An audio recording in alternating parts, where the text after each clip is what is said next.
través de un dial.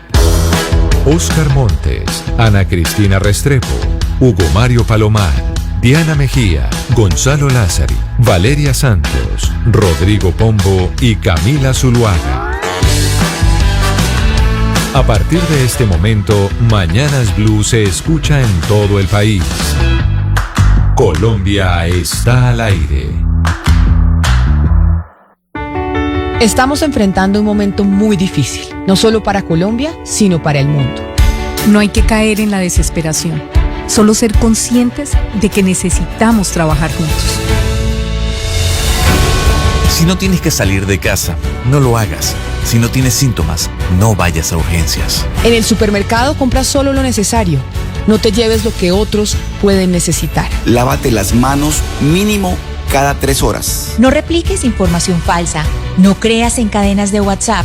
Para eso estamos acá, para informarte. Al coronavirus lo derrotaremos si todos nos sacrificamos por el otro. Por eso, desde Mañanas Blue, cuando Colombia está al aire, te decimos que aquí estamos para trabajar en equipo, para informarte, porque esta coyuntura necesita de todos.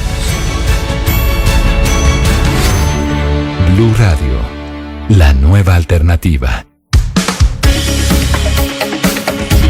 Son las 12 del día, 2 minutos. Iniciamos una hora más en Mañanas Blue cuando Colombia está al aire. Y sí, nuestro tema de 12 hoy también tiene que ver con el coronavirus. Nos preguntábamos más temprano si podríamos cambiar de tema o no.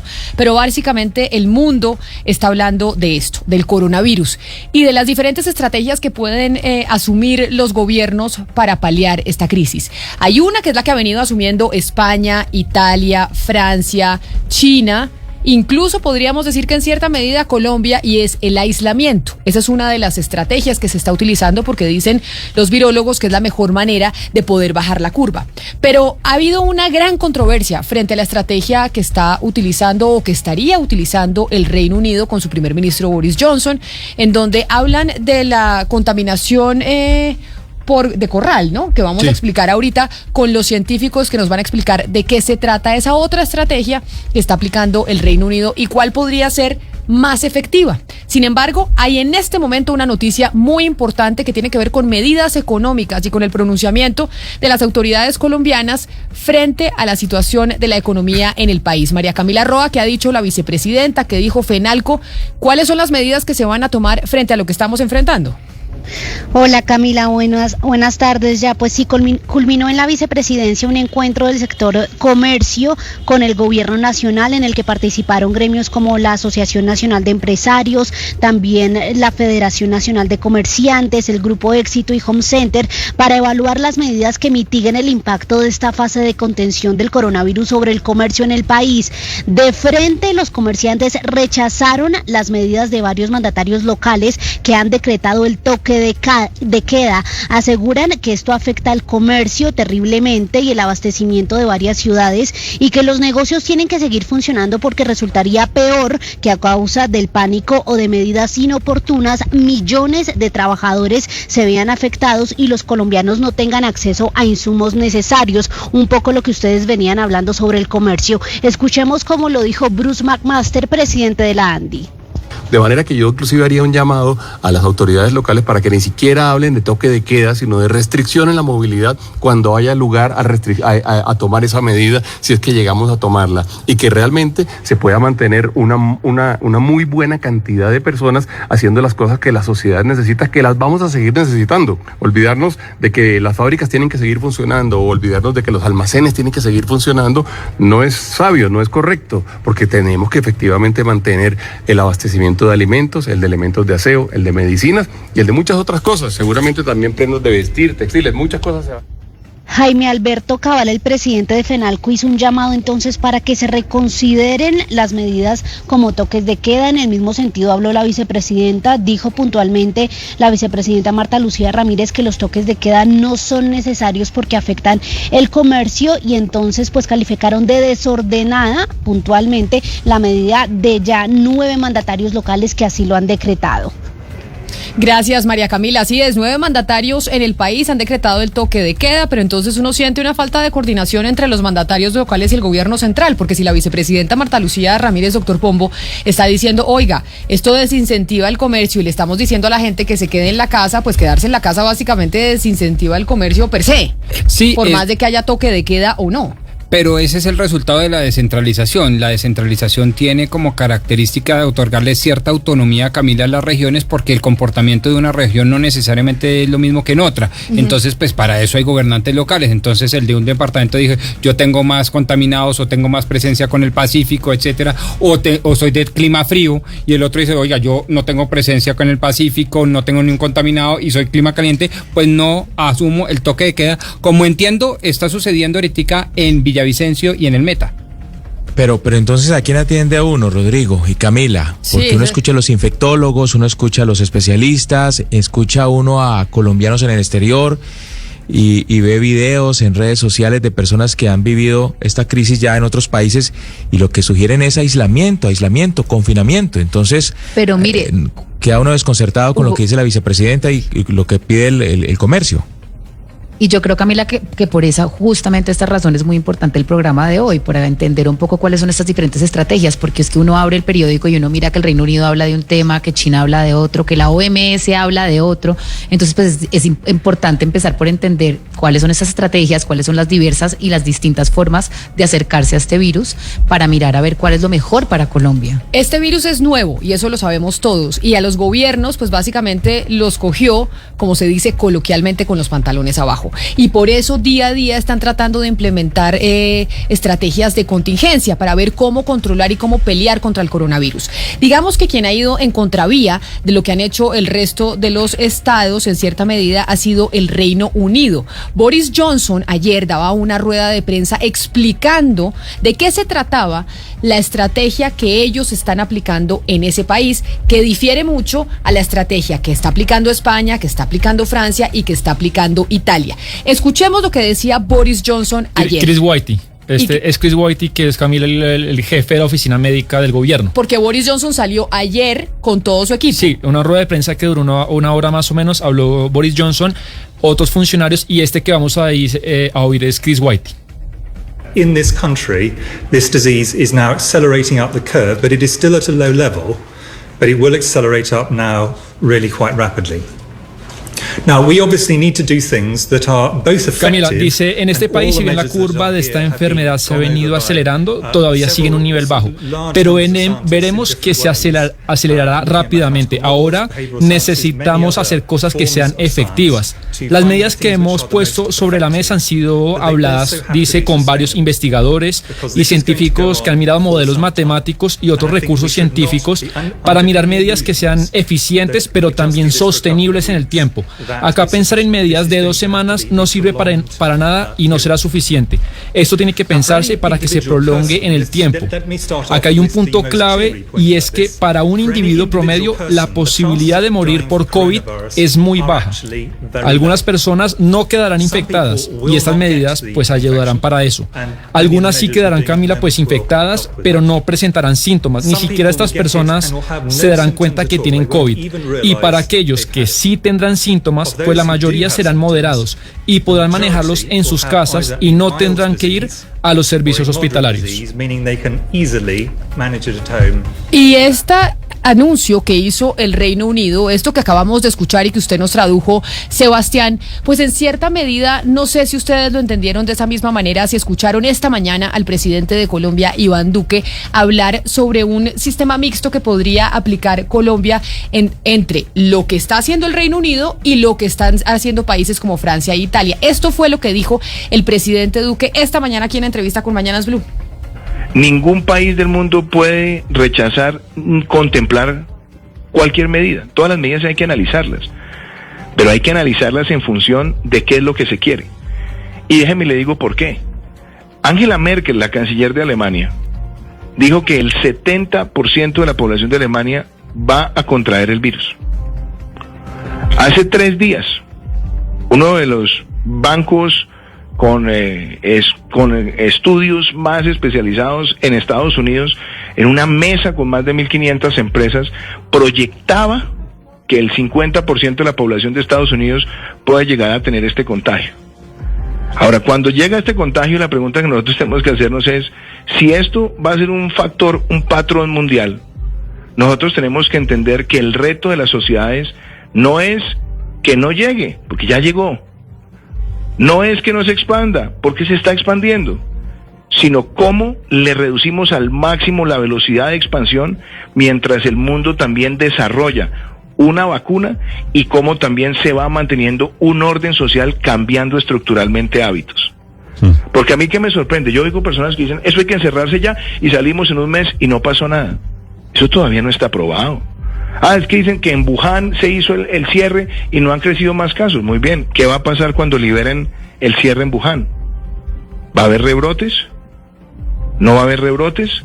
¿Qué va a pasar en Italia? Todavía no se sabe.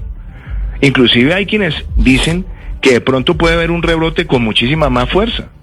Sí. Y sobre esto, esta es información que se va leyendo. Y por eso, aquí no estamos tomando decisiones solamente de carácter político.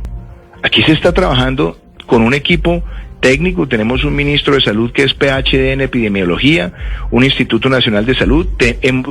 Tengo que decir que hemos contado con un respaldo grandísimo del Reino Unido, que nos mandó un equipo científico para analizar las curvas epidemiológicas y tratar de detallarla al máximo.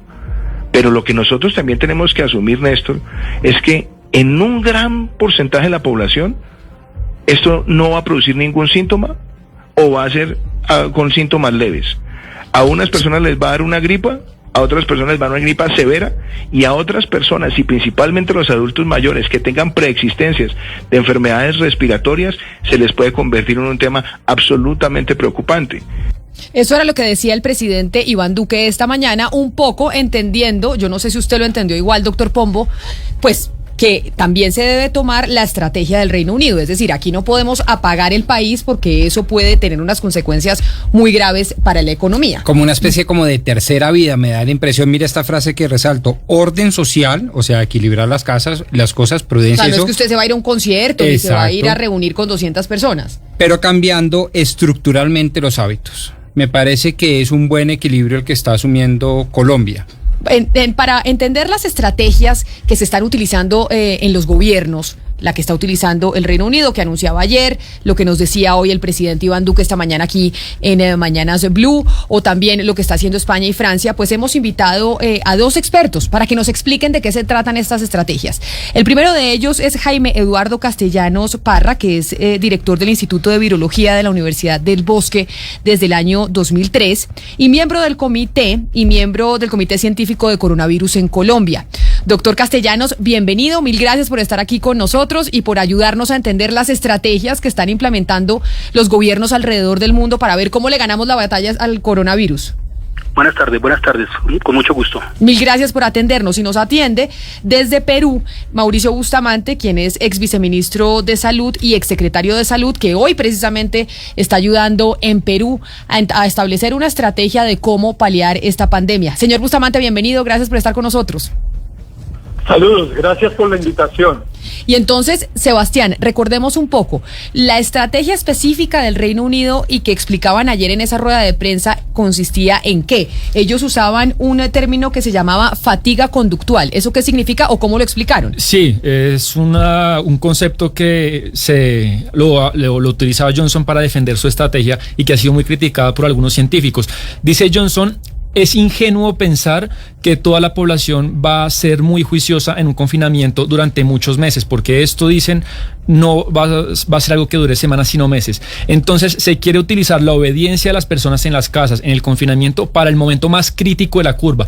Por eso dice, hasta ahora no vamos a utilizar, digamos, la fatiga o el esfuerzo de las personas en la primera parte de la curva. Ya nuestros expertos lo dirán si es así o no, pero es un poco el argumento científico que, Camila, pues le repito, ha sido criticado por algunas personas. Por eso le pregunto entonces, doctor Castellanos, usted que es miembro del Comité Científico del Coronavirus en Colombia, la estrategia que estamos aplicando en nuestro país es ¿cuál? ¿Cuál es la estrategia que estamos haciendo nosotros desde el gobierno para evitar que más gente se contagie? ¿El aislamiento total o todavía no estamos hablando de aislamiento total? Bueno, aclaro que es el Comité Científico de la Asociación Colombiana de Infectología, que es uno de los gremios la academia que han estado como más atentos a toda esta dificultad, porque es a quien corresponde desde el punto de vista del virus.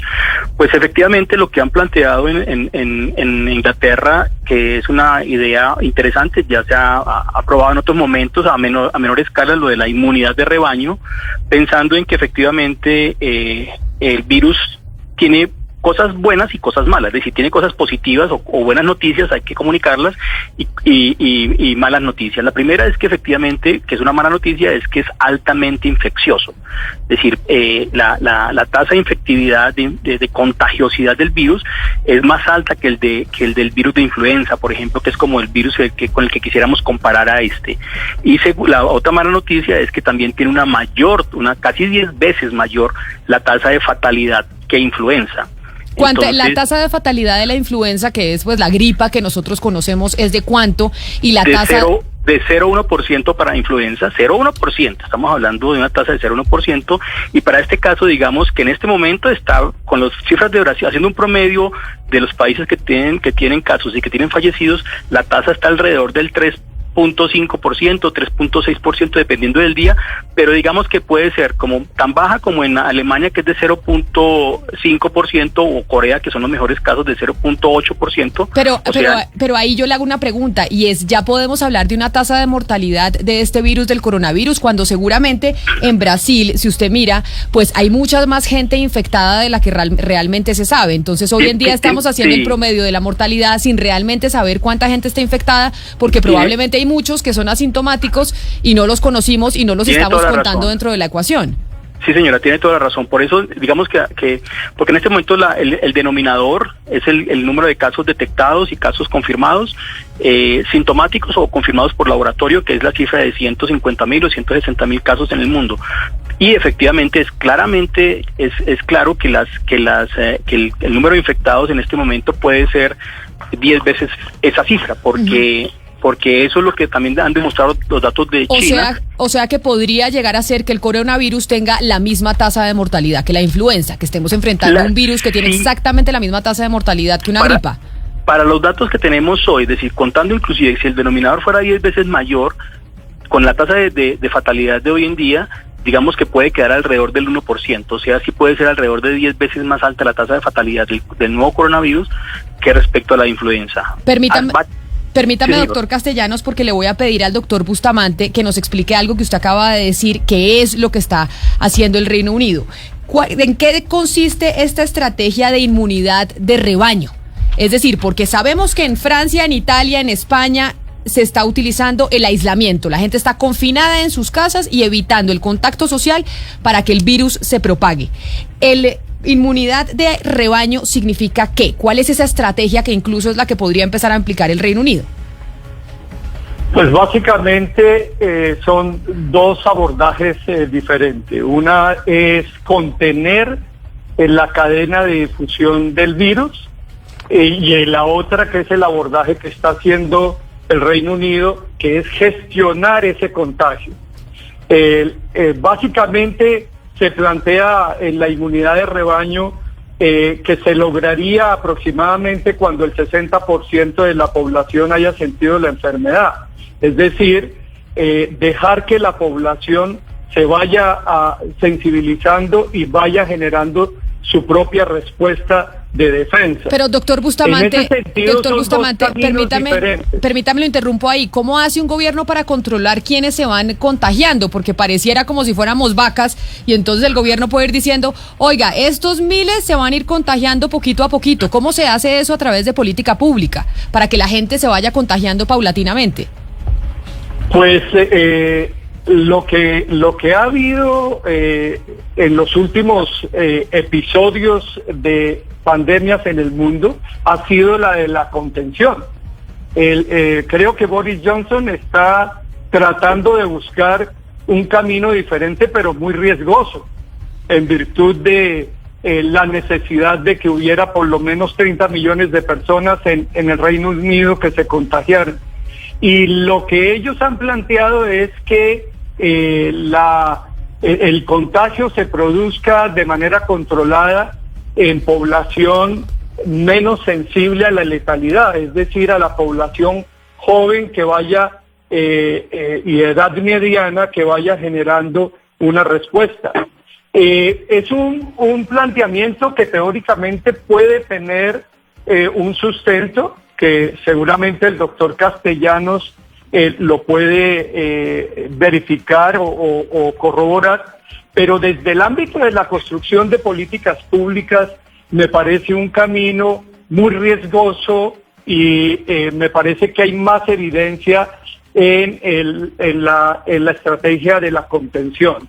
Y doctor Bustamante. Sí, doctor Bustamante, en este sentido, de esta política de la que estamos hablando, de la inmunidad del rebaño, ¿cómo funcionaría la mutación del virus? Si hay una mutación, ¿cómo se detectaría? Y esa mutación tendería a aumentar los casos. Es decir, si estamos hablando de esta estrategia de inmunidad del rebaño, ¿cómo funcionaría en caso de una mutación? No sucedería, la mutación ya sucedió, por eso se le llama el nuevo coronavirus, porque es la séptima versión de esa familia, digamos, de los coronavirus. Doctor, perdón, entonces ya no muta otra vez. Eso no lo podemos decir. El mundo está enfrentando frente a esta nueva mutación, y es eso lo que está buscando Boris Johnson, que su población genere una respuesta inmunológica masiva frente a esa nueva pandemia. Pues repito que en mi parecer es un camino mucho más riesgoso y es un camino que desde la perspectiva de la construcción de políticas públicas tenemos menos control y menos evidencia de lo que haya funcionado. A mí me parece... Es que me parece muy interesante, doctor Bustamante, permítame interrumpirlo un segundo para volver a lo que usted está explicando. Aquí estamos, digamos, enfrentando una estrategia de prevenir, que es la que recomienda la OMS, y una estrategia nueva, que es la del Reino Unido, que es gestionar y controlar, que es la misma que está, por ejemplo, llevando a cabo México. Pero cuando usted habla gestionar y controlar, ¿cómo se puede controlar y gestionar algo que no se conoce? Es decir, ni siquiera se sabe cuántas cifras hay. Ellos quieren llegar hasta el 60%, pero ¿cómo saben cuándo llegan al 60%? ¿Cuándo la población, cuándo el 60% de la población está infectada? ¿Cómo hacen cuando uno no sabe y no tiene los tests para saber cuánta gente se infectó? Sí, ellos están planteando proteger al máximo la población más sensible, la población mayor de 60 años, y dejar más en libertad la circulación del virus hacia la población que tiene mayor capacidad de respuesta inmunológica. Repito que en mi concepto, desde la construcción de políticas públicas, es una estrategia que técnicamente puede tener un sustento, pero desde la política pública me parece que corre más riesgos. Yo quiero preguntarle, señor Castellanos, porque estoy viendo un estudio que hizo la OMS en el año 2014, cuando se dio la última pandemia, en este caso por el H1N1. Usted acaba de decir que sí, el contagio no es tan fuerte como este tipo de coronavirus que estamos viviendo hoy en día. Pero en ese estudio, señor Castellanos, hablan de que el hecho de bloquear la entrada a los aeropuertos, el hecho de cerrar fronteras, no es que minimice el contagio de la enfermedad. ¿Por qué sí el cierre de fronteras puede funcionar? ¿Por qué sí el bloqueo de los aeropuertos puede funcionar para evitar la propagación de este virus cuando el virus ya está dentro del propio país? Es una discusión interesantísima, porque de lo que se trata aquí es de evitar efectivamente que haya un contagio masivo y simultáneo. Ese es el propósito de hacer de tomar las medidas de contención. ¿Por qué? Es decir, es que la inmunidad de rebaño ya está siendo probada negativamente en Italia y en España, porque allí las medidas no se acataron de manera consistente, las medidas se tomaron de manera leve, pensando en que no era posible afectar la economía, que era mejor caminar despacio, y entonces no se tomaron las medidas de contención suficientemente restrictivas para evitar ese aumento masivo de contagios que va a ocurrir. Efectivamente, es completamente claro que dentro de un año, pónganle cuidado, dentro de un año, el 70% de los individuos de todo el mundo, incluidos los colombianos, vamos a haber tenido contacto con el coronavirus, con el nuevo coronavirus. El problema es que si esas infecciones ocurren simultáneamente en los próximos 2 o 3 meses, el número de casos que ya se conoce que van para, perdón, termino, porque el número de casos que van para hospitalización, que es del 15%, porque hacen enfermedad moderada o severa, que ameritan hospitalización, y el grupo pequeño de adultos mayores que van a ir a cuidados intensivos, pues va a ser inmanejable. Colombia tiene sus salas de UCI ocupadas 100%, no, 89-90% están ocupadas todo el tiempo. Entonces, tener la posibilidad de que en este momento lleguen una nueva grupo de enfermos, severamente enfermos, a hospitalización o a UCI, es un riesgo muy grande. Entonces, lo que se pretende con las medidas de contención es eso, sí, señor. No, es que yo lo quiero interrumpir ahí. Adelante, por favor, señor Bustamante. Quería mencionar que vale la pena ver el comportamiento del Reino Unido en este momento. O sea, es una casuística que va en aumento. La mortalidad ahorita está en 3.61, con solo 1.553, con 1.553 casos que van en aumento.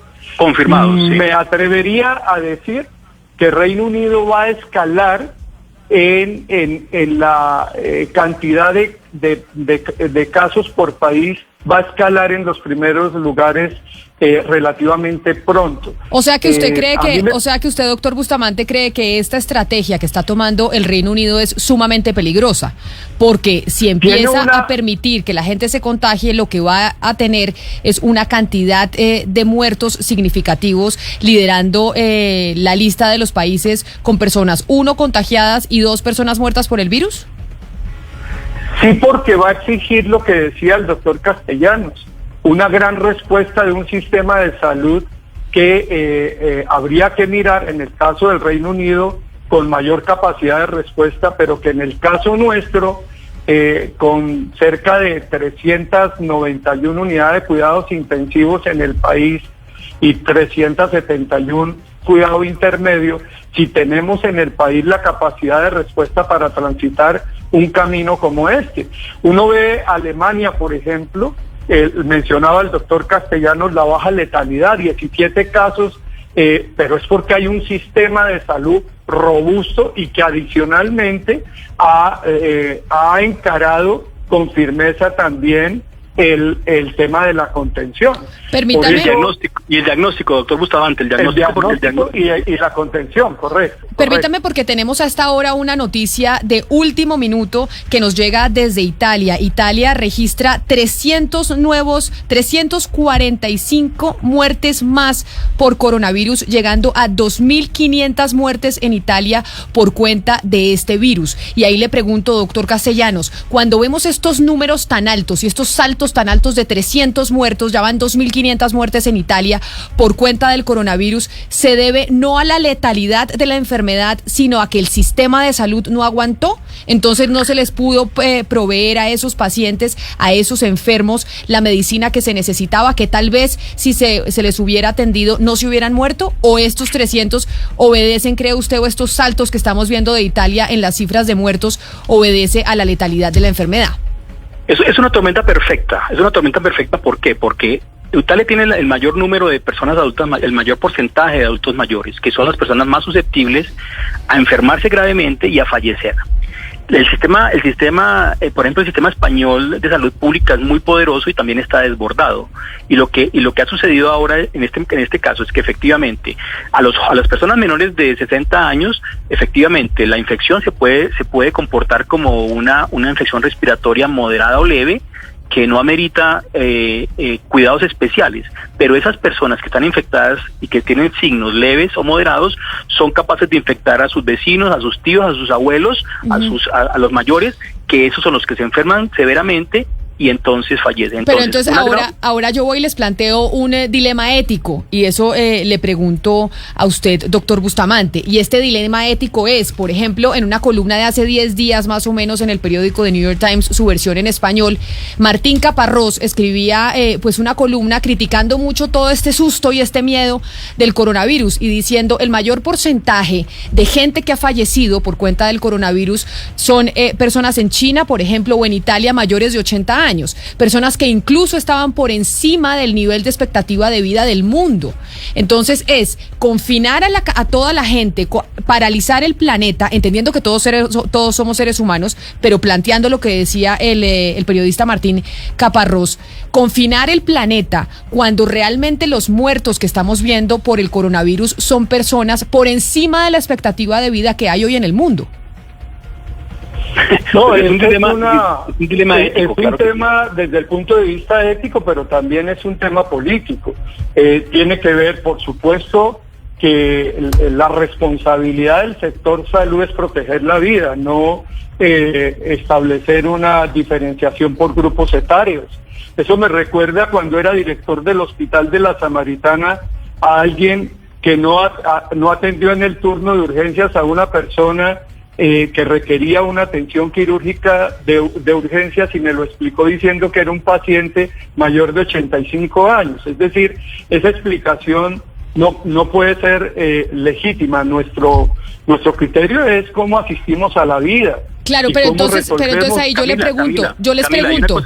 Camila, hay una cosa importantísima y es esta, es decir, el mensaje que estamos intentando enviar en este momento es, efectivamente, es claro que la mortalidad en pacientes mayores de 65, 70 años, que no están en el extremo de la vida y no están viviendo tiempo extra como pensábamos o como pensamos ahora, porque son personas que están vitales, que están contribuyendo, que tienen una gran experiencia, es decir, hay una gran cantidad de cosas que están aportando, pero sobre todo el asunto es que esos individuos efectivamente tienen todavía cosas que entregar al planeta primero, pero el problema es que los jóvenes los están contagiando, es decir, claro, los jóvenes están desinformados y desinteresados con eso. Nosotros queremos mandar el mensaje de que, claro, se están muriendo los viejitos, pero es que esos viejitos son sus abuelos, sus tíos, sus tías, que se pueden morir.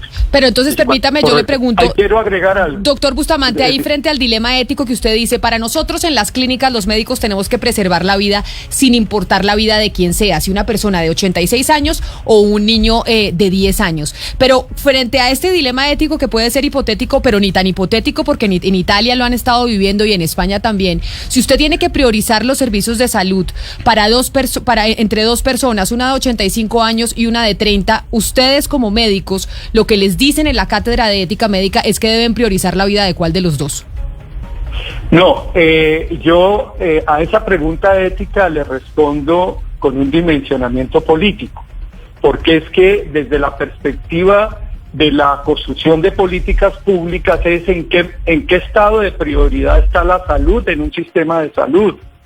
Porque en la medida en que nosotros, por eso digo que la respuesta es ética y es política, porque en la medida en que la salud no se considere un gasto, sino una prioridad y una inversión, el lugar, quizás una de las cosas buenas que va a traer la actual crisis mundial alrededor de esta pandemia, es que los gobernantes van a tener que observar la salud no como un gasto, sino como una inversión y que finalmente va a tener que llegar a ser fortalecidos los sistemas de salud.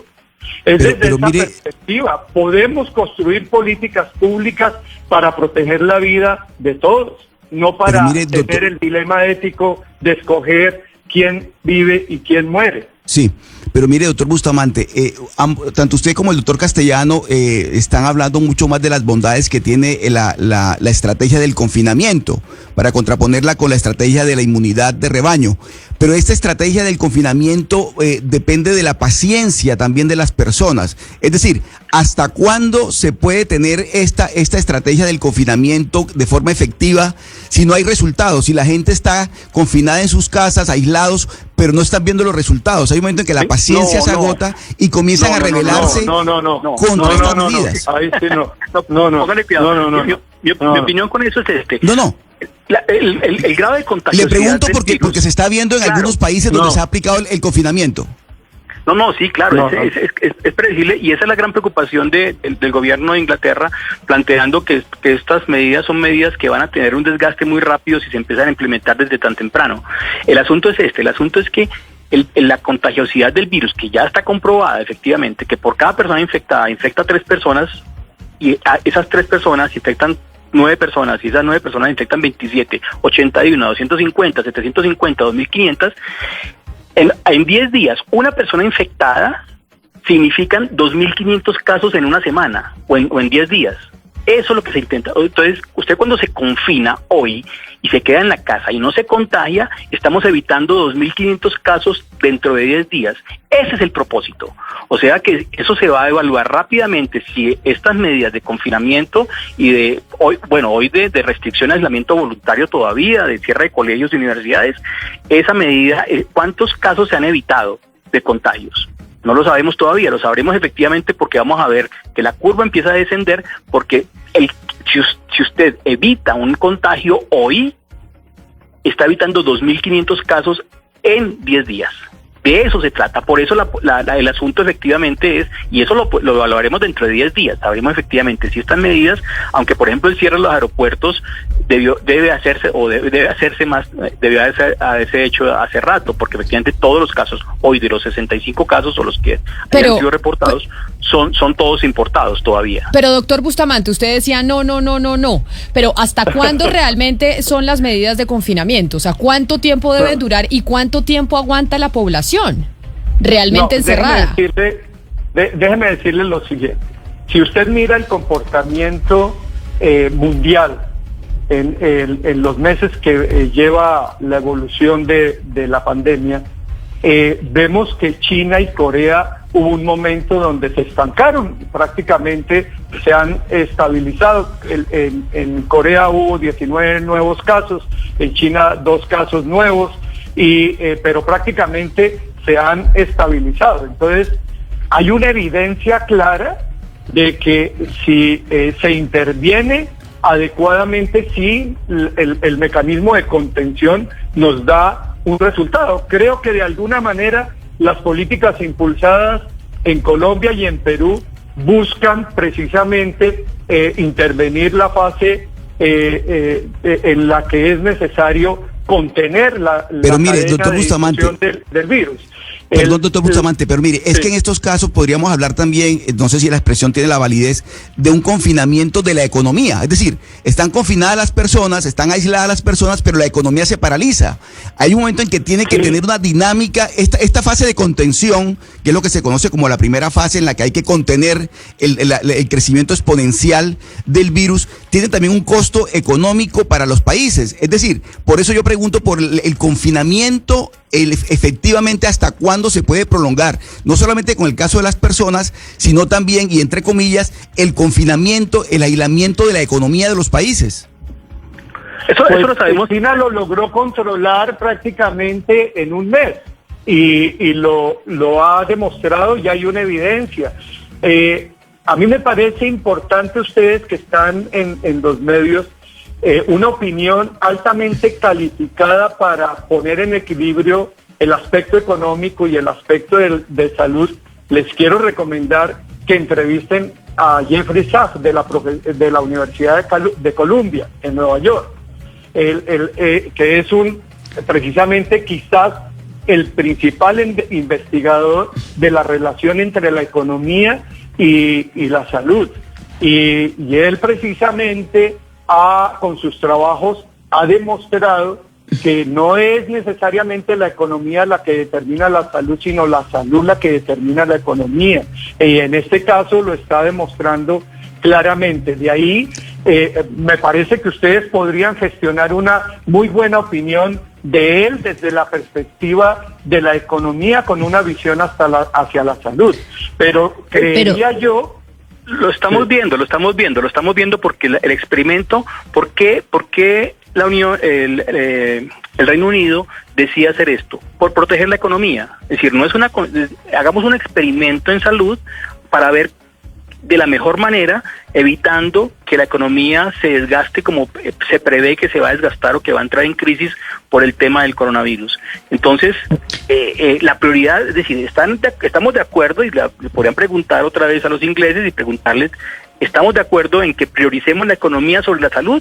¿O hacemos las restricciones tardías como las hizo Italia, tardías como las hizo España? Evitando golpear la economía. Pero quitémosle la palabra tardía, porque precisamente lo que se debe buscar con estos 2 meses de aprendizaje es que hagamos las cosas a tiempo, no tardíamente. Pero es que mire, yo quiero hablar sobre el tema del aprendizaje, porque es que usted nos está poniendo como ejemplo el tema de China y de Corea del Sur para explicarnos que ya está probado que la curva sí puede aplanarse. Pero cuando uno examina lo que ocurrió en China y Corea del Sur, pues uno mira que, digamos, hubo diferentes ingredientes, no solamente un confinamiento y un distanciamiento social bastante drástico y estricto, que yo no sé si un país, digamos, como Colombia o México lo puedan llevar a cabo, pero también tenían pruebas y test intensivos que ya sabemos que Colombia ni México tienen. Entonces, cuando ustedes ponen ese ejemplo, para nosotros también va a ser imposible alcanzar ese ejemplo. Entonces, ¿qué puede hacer un país como Colombia con tanta informalidad y con personas que no se pueden quedar en la casa porque se mueren de hambre? En China seguramente les subsidiaban la comida. ¿Qué puede hacer un país? Si ya lo aterrizamos a un país en vía de desarrollo como Colombia con toda la problemática que tiene, pues el caso de China tampoco le puede aplicar. Bueno, pero ahí me atrevería a decirle que aplicar el modelo Boris Johnson implicaría tener una capacidad de respuesta totalmente diferente a la actual capacidad de respuesta de la medicina crítica en nuestro país y muy seguramente las consecuencias podrían llegar a ser más catastróficas. Sí. Por eso, y el ejemplo de Italia y España iba a decir, no me parece el apropiado, porque es que los italianos del norte contaminados se fueron al sur a la playa y los españoles no le pusieron atención al tema y ese es un ejemplo de una contención tardía. Lo que a mí me parece y lo que puede ser ilustrativo para el caso de nuestro país, de Colombia, sí, es que aprendamos de uno, de otro, y hagamos y tomemos las decisiones no tardíamente, tempranamente. Yo quiero poner el caso del Perú, por ejemplo. El caso del Perú es interesante y perdónenme que lo repita.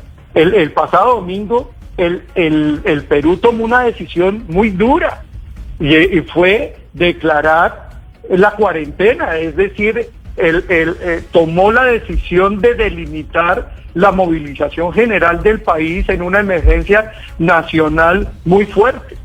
Y yo pensaría que obviamente si lo hacemos como investigadores podemos tener una serie de escenarios que podemos comparar en sus resultados en el transcurso de 2 o 3 meses. Miraremos lo que pasa es que Reino Unido, de España, de Perú, pero Paraguay, el caso de Paraguay nos muestra. Claro, doctor Bustamante, lo que pasa es que en 2 o 3 meses de pronto tenemos, no sé, 1/3 de la población colombiana, quizás también peruana, sumidas en la extrema pobreza o ya incluso bordando los límites de miseria, si es que no se ha muerto literalmente de hambre. Por eso es tan importante como el equilibrio. Y aprovecho entonces esta introducción para preguntarle al profesor Castellanos sobre lo inteligente, lo loable, que es tomar unas mismas medidas para todo el mundo. Porque uno entendería, pienso yo, digo desde la infinita ignorancia, que una isla como Gran Bretaña, pues es isla, es fría, tiene una población con características distintas, pues a una nación como la colombiana, que es continental, que es preponderantemente caliente, que es plana, etcétera, etcétera, que tiene 2 océanos, etcétera, etcétera. Entonces, ¿qué tan inteligente, repito la pregunta, es tomar unas mismas medidas para todo el planeta? No, el solo hecho de que los latinos estemos acostumbrados a los besos y a los abrazos profusos todo el día con todos los amigos y amigas, eso es parte del problema del distanciamiento social y cómo puede afectar, y ya lo estamos viendo, ya la dificultad que tenemos para saludar y para hacernos sentir cuando nos encontramos con los colegas o con los amigos, eso es parte del problema, efectivamente. Pero más allá de eso, más allá de los asuntos climáticos, tenemos 2 dificultades grandísimas también en el mismo terreno, y es que para el caso de Colombia, los países tropicales están empezando la temporada de lluvias, que tradicionalmente son la temporada de transmisión de los otros 14 virus respiratorios que causan, en el caso de Colombia, 200.000 hospitalizaciones y 20.000 fallecidos al año. Y vamos a sumarle nuevamente en este problema con una dificultad también desde el punto de vista de la capacidad de atención de los médicos y los hospitales, primero, y segundo, de la capacidad de definición diagnóstica desde el punto de vista del laboratorio, sí, que es súper restringida para las capacidades que han mostrado China o Corea. Corea Ustedes vieron que hicieron casi 200.000 pruebas en un mes. Y nosotros hemos hecho solo 2.000, tengo entendido. Pero pero doctor Bustamante, mire, frente a lo que usted decía, doctor Pombo, de Colombia, Perú, los países latinoamericanos tienen otras realidades en donde incluso en Colombia, yo no sé si la cifra es exacta, pero el 30% de la población está por debajo de la línea de pobreza.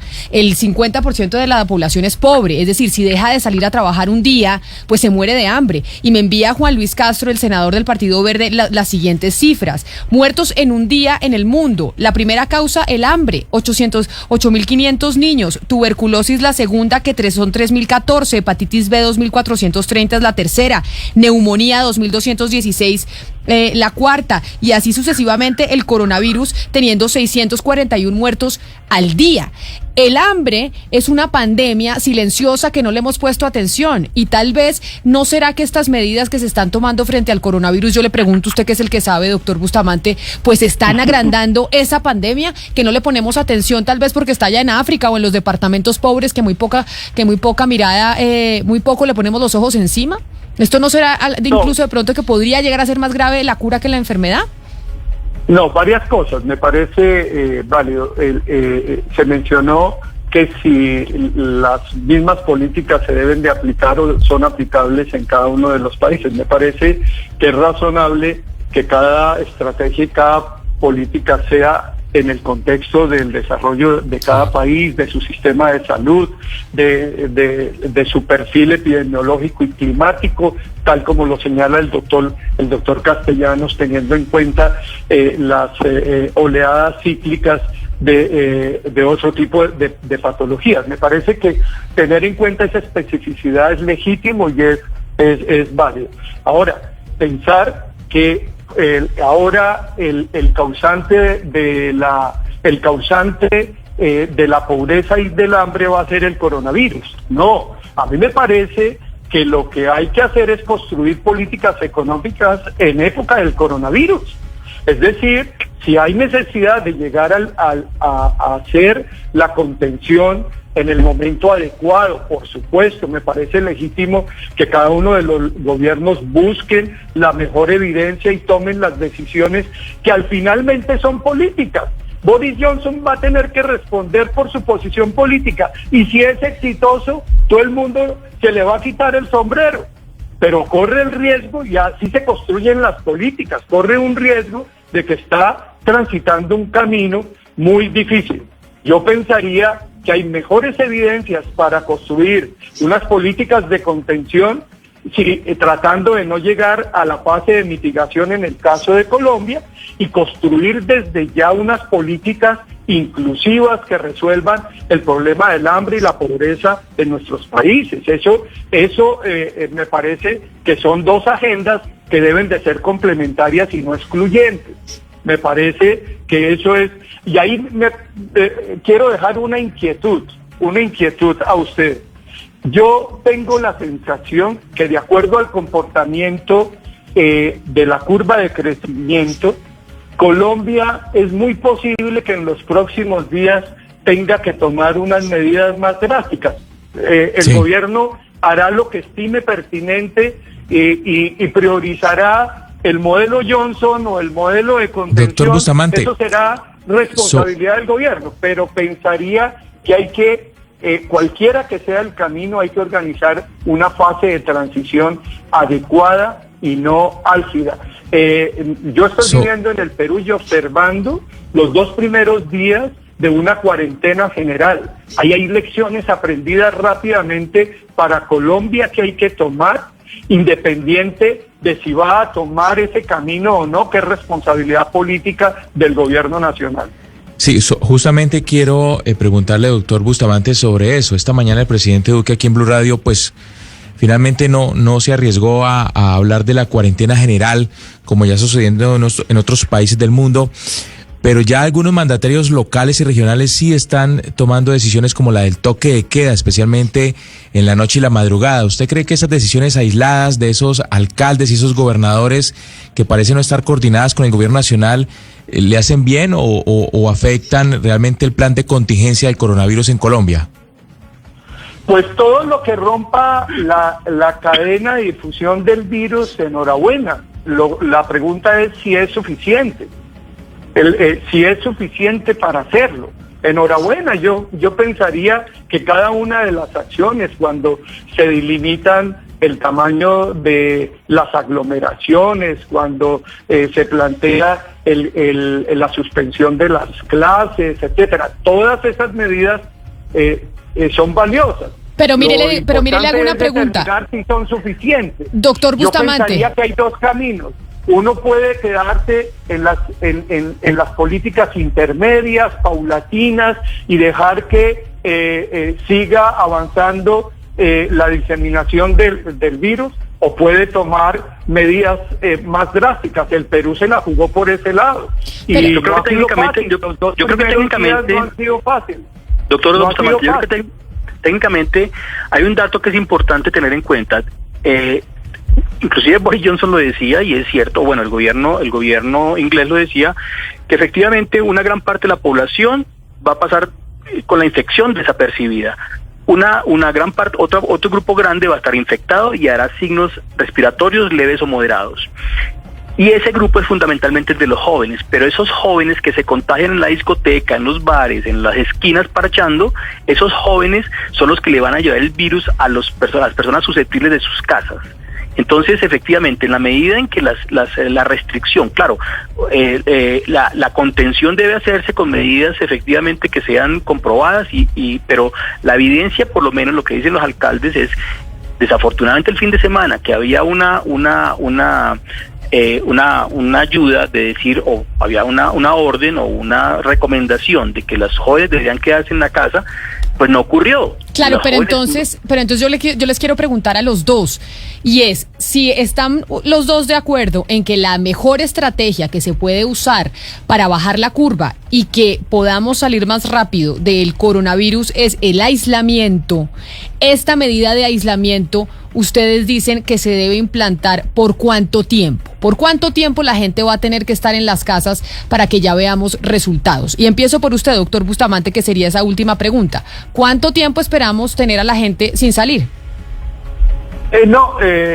Es algo que tiene que monitorearse. Claro, pero como estamos hablando de proyecciones, pues mejor dicho, monitorear por 3 meses, tener a la gente 3 meses en la casa es muy complejo. Yo no sé ni cuánto tiempo aguante la gente en una casa. Por eso digo, en esas proyecciones que se hacen para controlar la pandemia, ¿cuánto tiempo se calcula que la gente debe estar encerrada?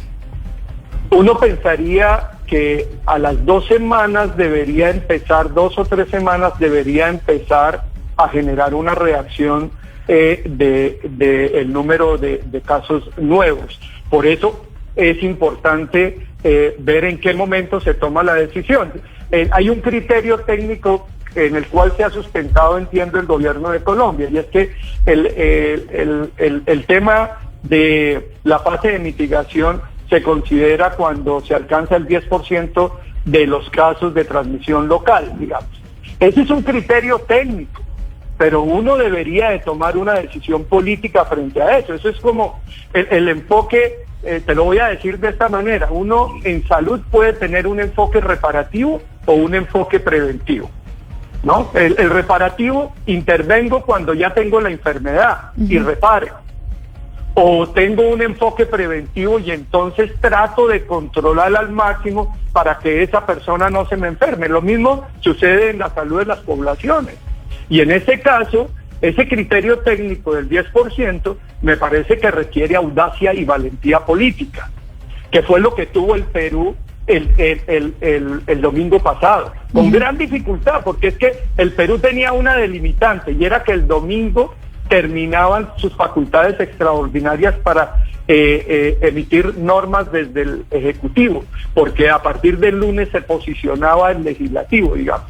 Y por eso tuvo que tomar una decisión un poco acelerada, que ha hecho que los 2 primeros días no han sido tan ordenados. Colombia podría aprender, por ejemplo, de eso y planificar una cuarentena mucho más ordenada. Yo creo que esa lección es importante observarla en el Perú, muy importante. Pero entonces, doctor Bustamante, usted dice esto será un tema si se hace ordenada la cuarentena, la gente es juiciosa, de la gente 3 semanas en la casa. No, mes Pues, y medio, mire, 40 días, 40 vivimos- días o 45 días son 3 semanas. Mes y medio, perdón. Sí, No, cuarentena. No, dijo cuarentena 3 son de 2 semanas. días o 3 días, no. No, pero... Cuarentena. Pero a ver, ¿cuál es el caso del Perú ya concretamente? ¿En números de días o semanas cuánto es, doctor? Aquí se estableció por 2 semanas. 2 semanas. 2 semanas. Y se estará estableciendo a finales del mes si hay indicadores que permitan cambiar esa situación. Eso se estableció exactamente por 2 semanas. Y me parece razonable la decisión. Usted, me doctor, parece razonable. Usted, doctor Castellanos, coincide en que entonces la estrategia para mitigar es encerrar a la población, quedémonos en la casa, no tengamos contacto social 2 a 3 semanas. En 2 a 3 semanas se calcula que esto podríamos tenerlo controlado si somos juiciosos y manejamos el aislamiento social. Absolutamente. Entre 10 y 15 días se puede detectar si las medidas de confinamiento han tenido efecto. O sea, en Y eso es lo que 15 estamos días esperando. sabremos si la estrategia que tomamos fue buena o no. Y podríamos... No, sí, claro. Sabremos si las estrategias que se han tomado hasta ahora, por ejemplo, la más compleja que no se tomó correctamente es de cerrar los vuelos internacionales. Claro. Y entonces ¿cuántos contagiados nos significó eso? Pero bueno, eso es otro problema. Lo que quiero decir es que en 10 días sabremos efectivamente si la curva se está aplanando o no. Pero yo Y le eso pregunto, en España y en Italia y en Francia, en donde ya sabemos que se tomaron las decisiones y las medidas tarde, ¿estas medidas de confinamiento ya les están funcionando? ¿Ya se vio que son exitosas? Le puedo decir algo. Esta mañana en Italia han tenido que sacar una nueva normativa para controlar la movilización de la gente, porque no sé si será el espíritu latino, pero no ha sido, digamos, no ha sido tan estricto como en el caso de Corea y de China. Eso es verdad, y el caso español. Pero yo creo que debemos de recurrir un poco a comprometer a la ciudadanía en un caso de que llegue a esa necesidad. Es que ese es el tema, doctor Bustamante. Yo creo, Camila, que si no es obligatorio en Colombia, la gente voluntariamente no lo va a hacer. Si no es el gobierno el que toma la decisión de confinar a la población, el colombiano no tiene ni la cultura ni la disciplina para confinarse solo. A tenerla, porque estamos viendo lo que está pasando en Italia y lo que está pasando en el resto del mundo, y ya nos dicen nuestros 2 expertos que si somos juiciosos, en 2 o 3 semanas estamos viendo la curva bajando y vemos esto controlado y ya podemos empezar a hacer nuestra vida normal, y que ojalá sea así, o por lo menos en 2 o 3 semanas sabemos si esta estrategia que estamos utilizando funciona o no funciona. Esta estrategia que estamos utilizando tiene unos costos económicos, claro que sí, pero si logramos parar la pandemia con estas 2 semanas en la casa, pues bueno, habríamos dicho que valió la pena todo el sacrificio económico. Los tengo que despedir, doctor Jaime Eduardo Castellanos, director del Instituto de Virología de la Universidad del Bosque. Mil gracias por haber estado aquí con nosotros en Mañanas Blue, hoy hablando de este tema que es el que pues preocupa a toda la población. Con mucho gusto, gusto. Sí. Y lo mismo a usted, doctor Mauricio Bustamante, exministro de Salud y exsecretario de Salud aquí en Bogotá, que hoy está asesorando al gobierno en Perú para manejar esta crisis del coronavirus. Mil gracias por haber estado con nosotros. Pues si tú nos despides con esa conclusión me parece maravilloso, porque de ambos hicieron conclusiones concretas, y es que tiene que ser como en un estado de guerra contra el virus. Así lo hizo Francia, está haciendo ese planteamiento. Estamos en guerra contra el virus, y eso implica unas prioridades y una estrategia de emergencia nacional, como lo hizo el Perú en este momento. Así es, doctor Bustamante, muchas gracias. Y a esta hora, a las 12 del día, 58 minutos, a propósito del virus y de las medidas extraordinarias que está tomando el gobierno de Colombia, pues el gobierno acaba de oficializar que se deja en un arancel de 0%. Eso quiere decir que no habrá impuestos de importación a artículos como el oxígeno, que se necesita mucho en esta contingencia del coronavirus, las compresas, los jabones, el gel antibacterial que está escaso en todo el país, las máscaras especiales para la protección de trabajadores, guantes para cirugía, mascarillas para protección y cuna para cuidado intensivo con mecanismos de elevación eléctrica, entre otras cosas. 0 aranceles para estos productos que se utilizan tanto en esta contingencia del coronavirus. Así entonces sabemos cuáles son las estrategias que se están usando en los diferentes países, ya entendimos cuál es la nuestra, vamos a ver en 2 semanas o 3 semanas si fue exitosa o no. Depende de todos que lo sea, así que a estar juiciosos en la casa. Higiene y en la casa y confinados. A ustedes 1000 gracias por haber estado aquí con nosotros hoy nuevamente en Mañanas Blue cuando Colombia está al aire. Ya llegan mis compañeros de Meridiano Blue con todas las noticias de Colombia y el mundo, la actualización de todos los datos y nosotros nos encontramos de nuevo mañana a las 10:30 de la mañana.